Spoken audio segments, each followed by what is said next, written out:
शादी के बाद खुला खतरनाक राज बनी घटना। दिल्ली की रहने वाली 30 वर्षीय अनन्या शर्मा एक सफल कॉरपोरेट प्रोफेशनल थी। अच्छी नौकरी, अपना फ्लैट और सम्मानजनक जीवन होने के बावजूद उसके माता पिता की सबसे बड़ी चिंता उसकी शादी थी। कई रिश्ते आए और गए, लेकिन कोई बात बन नहीं पाई। आखिरकार परिवार के दबाव और अपनी बढ़ती उम्र को देखते हुए अनन्या ने एक प्रतिष्ठित जीवन साथी ऐप पर अपना प्रोफाइल बनाया। उसे उम्मीद नहीं थी कि कुछ ही दिनों में उसकी मुलाकात ऐसे व्यक्ति से होगी जो उसकी जिंदगी को पूरी तरह बदल देगा। एक शाम ऐप पर उसे आर्यन मल्होत्रा नाम के युवक का संदेश मिला। प्रोफाइल बेहद प्रभावशाली था। उसमें लिखा था कि वह भारतीय विदेश सेवा यानी IFS अधिकारी है और वर्तमान में पुणे में एक महत्वपूर्ण केंद्रीय परियोजना से जुड़ा हुआ है। तस्वीरों में वह कभी किसी सरकारी कार्यक्रम में दिखाई देता, कभी विदेशी प्रतिनिधियों के साथ और कभी किसी आलीशान कार्यालय में। पहली नजर में वह किसी भी लड़की के लिए एक आदर्श वर जैसा प्रतीत होता था। बातचीत शुरू हुई तो आर्यन ने अपनी मीठी और आत्मविश्वास से भरी भाषा से अनन्या को प्रभावित कर दिया। वह बेहद पढ़ा लिखा और समझदार लगता था। राजनीति, अंतर्राष्ट्रीय संबंध, साहित्य और समाज के हर विषय पर उसकी पकड़ दिखाई देती थी। कुछ ही दिनों में दोनों रोज घंटों बात करने लगे। आर्यन अक्सर कहता कि उसका जल्द ही दिल्ली ट्रांसफर होने वाला है और इसी कारण वह दिल्ली की लड़की से शादी करना चाहता है, ताकि परिवार और करियर दोनों को संतुलित रख सके। अनन्या को यह बात अच्छी लगी। उसे लगा कि पहली बार कोई ऐसा व्यक्ति मिला है जो न केवल सफल है बल्कि भावनात्मक रूप से भी परिपक्व है। धीरे धीरे दोनों की बातचीत वीडियो कॉल तक पहुंची।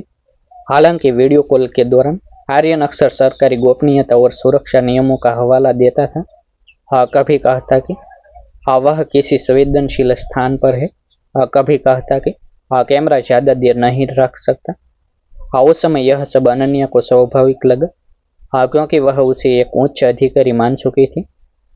जुलाई से शुरू हुई बातचीत अगस्त तक इतनी गहरी हो गई कि दोनों ने एक दूसरे के साथ भविष्य के सपने देखने शुरू कर दिए। आर्यन अक्सर शादी के बाद के जीवन की बातें करता। वह बताता कि कैसे दोनों दिल्ली में एक खूबसूरत घर लेंगे, कैसे वह अपनी व्यस्त नौकरी के बावजूद परिवार को समय देगा और कैसे वह चाहता है कि उसके बच्चे ईमानदारी और देशभक्ति के मूल्यों के साथ बड़े हो। इन बातों का अनन्या पर गहरा असर पड़ा। उसे लगा कि उसे आखिरकार वह जीवन साथी मिल गया है जिसकी वह वर्षों से तलाश कर रही थी। अगस्त के अंतिम सप्ताह में आर्यन ने सुझाव दिया कि अब उन्हें एक बार आमने सामने मिल लेना चाहिए।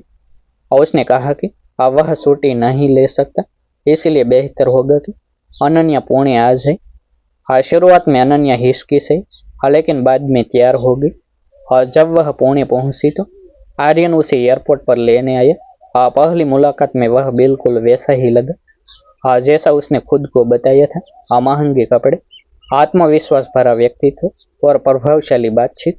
उसने अनन्या को शहर के कई प्रसिद्ध स्थान घुमाए, आलीशान रेस्टोरेंट्स में डिनर कराया और एक बेहद महंगे होटल में ठहरने की व्यवस्था की। 2 दिन तक सब कुछ किसी फिल्मी प्रेम कहानी जैसा लगा, लेकिन इसी दौरान कुछ छोटी छोटी बातें थी जिन्हें अनन्या ने नजरअंदाज कर दिया। जैसे कि आर्यन ने उसे कभी अपने कार्यालय नहीं दिखाया, उसने अपने किसी सहकर्मी से भी नहीं मिलवाया। जब भी सरकारी काम का विषय आता वह बात थमा देता। लेकिन प्रेम में डूबी अनन्या ने इन संकेतों पर ध्यान नहीं दिया। दिल्ली लौटने के बाद दोनों का रिश्ता और मजबूत हो गया। अब परिवारों की बात होने लगी। आर्यन ने बताया कि उसके माता पिता विदेश में रहते हैं और उम्र तथा स्वास्थ्य कारणों से ज्यादा यात्रा नहीं कर सकते। उसने यह भी कहा कि उसकी नौकरी इतनी संवेदनशील है कि बहुत बड़ा समारोह करना उचित नहीं होगा। अनन्या के परिवार को कुछ बातें अजीब लगी, लेकिन आर्यन की प्रभावशाली छवि ने उनके अधिकांश सवालों को शांत कर दिया। अगले कई महीनों तक रिश्ता आगे बढ़ता रहा। इस दौरान आर्यन ने कभी भी पैसों की मांग नहीं की। यही कारण था कि किसी को उस पर शक नहीं हुआ। वह हमेशा खुद को आत्मनिर्भर और सम्मानित अधिकारी के रूप में प्रस्तुत करता रहा। समय बीतता गया और आखिरकार अप्रैल 2026 में दोनों ने दिल्ली में एक निजी समारोह में शादी कर ली। समारोह छोटा था, लेकिन बेहद सुसंस्कृत और गरिमापूर्ण। परिवार और कुछ करीबी मित्र शामिल हुए। शादी की तस्वीरें देखकर हर कोई कह रहा था कि दोनों की जोड़ी स्वर्ग में बनी है। शादी के शुरुआती सप्ताह भी सुखद रहे। आर्यन बेहद ध्यान रखने वाला पति दिखाई देता था। वह अनन्या को उपहार देता, उसकी पसंद का खाना बनवाता और भविष्य की योजनाओं पर चर्चा करता। लेकिन धीरे धीरे कुछ बातें बदलने लगी।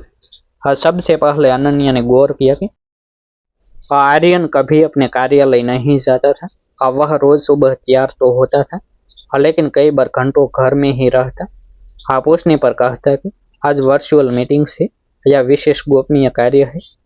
एक दिन अनन्या ने मजाक में उसका सरकारी पहचान पत्र देखने की इच्छा जताई। आर्यन का चेहरा अचानक बदल गया। उसने विषय बदल दिया और बाद में कहा कि सुरक्षा कारणों से वह किसी को भी अपने दस्तावेज नहीं दिखा सकता। यह पहली बार था जब अनन्या को भीतर कहीं हल्की बेचैनी महसूस हुई। कुछ दिनों बाद उसने देखा कि आर्यन अक्सर अलग कमरे में जाकर फोन पर बात करता है।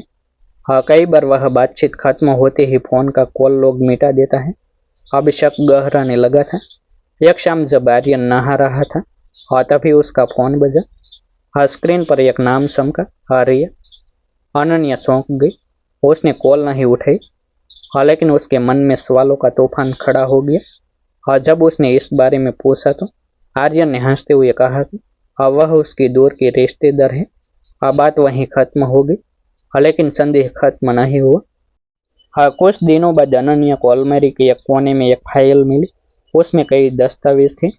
उसने उत्सुकता में उन्हें देखना शुरू किया और तभी उसकी सांसें थम गई। दस्तावेजों में जो जन्म तिथि लिखी थी, वह आर्यन द्वारा बताई गई जन्म तिथि से अलग थी। एक अन्य कागज पर उसका पूरा नाम भी अलग था। अनन्या को लगा शायद कोई गलती होगी, लेकिन फिर उसे एक पुरानी तस्वीर मिली जिसमें आर्यन किसी दूसरी महिला के साथ शादी के जोड़ी में खड़ा था। उसका दिल तेजी से धड़कने लगा। क्या यह किसी रिश्तेदार की तस्वीर थी? क्या आर्यन ने उससे कुछ छिपाया था, या फिर वह व्यक्ति वास्तव में वही नहीं था जो खुद को बता रहा था?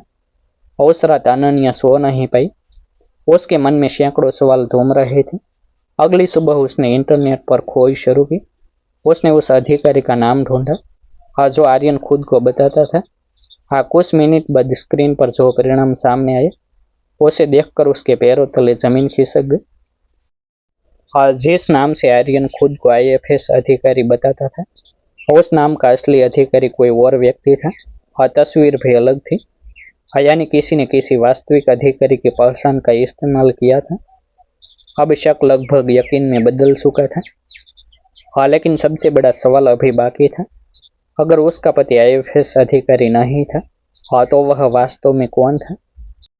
और उससे शादी करने का उसका असली मकसद क्या था? अनन्या ने उसी क्षण सच्चाई जानने का फैसला कर लिया। अगले कुछ दिनों तक अनन्या ने बिना किसी को बताई चुपचाप जांच शुरू कर दी।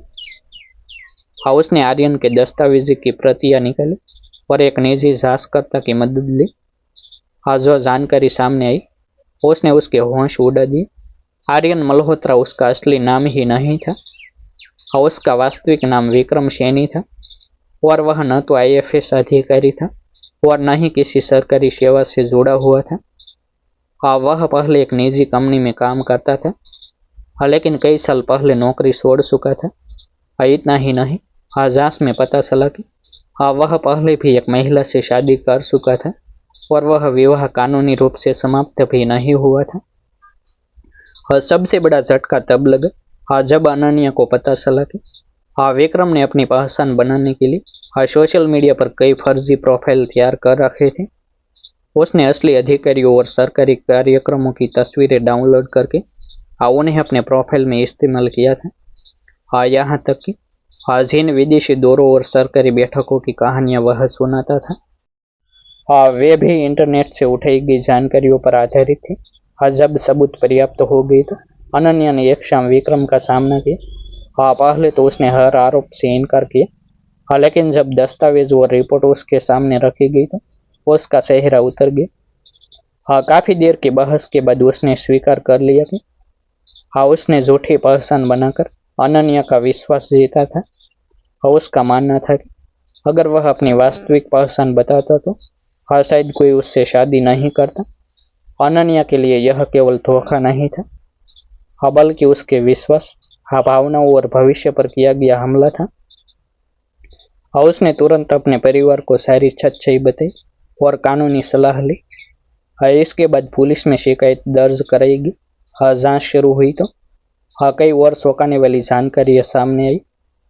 अधिकारियों को संदेह हुआ कि हाँ, विक्रम ने इसी तरह अन्य महिलाओं को भी प्रभावित करने की कोशिश की थी। हाँ, कुछ ही महीनों में हाँ, वह व्यक्ति हाँ, जो खुद को एक प्रतिष्ठित अधिकारी बताकर हाँ, सम्मान और भरोसा हासिल कर रहा था, हाँ, कानून के घेरे में आ गया। हाँ, वही अनन्या ने कठिन परिस्थितियों के बावजूद हार नहीं मानी। हाँ, उसने लोगों को ऑनलाइन रिश्तों में सावधानी बरतने का संदेश देना शुरू किया। हाँ, उसकी कहानी एक चेतावनी बन गई। हाँ, किसी की प्रभावशाली बातें, हाँ, महंगी जीवन शैली या उसे पद के दावे हमेशा सच नहीं होते। हाँ, विश्वास करने से पहले सत्यापन करना उतना ही जरूरी है। हाँ, जितना रिश्ता बनाना। हाँ, कभी कभी सबसे बड़ा खतरा किसी अजनबी से नहीं, बल्कि उस व्यक्ति से होता है, हाँ, जिस पर हम सबसे ज्यादा भरोसा कर बैठते हैं। और डिस्क्लेमर, और यह कहानी वास्तविक घटनाओं से प्रेरित एक रचनात्मक प्रस्तुति है। कहानी में प्रयुक्त सभी नाम, पात्र और कुछ परिस्थितियां गोपनीयता एवं मनोरंजन के उद्देश्य से बदली गई है। इसका उद्देश्य केवल जागरूकता और मनोरंजन प्रदान करना है। किसी व्यक्ति, संस्था या समुदाय की छवि को प्रभावित करना नहीं। आभार। फिर मिलते हैं एक नई स्टोरी के साथ। वीडियो को लाइक और हाइप करना ना भूलें, चैनल को सब्सक्राइब करना ना भूलें।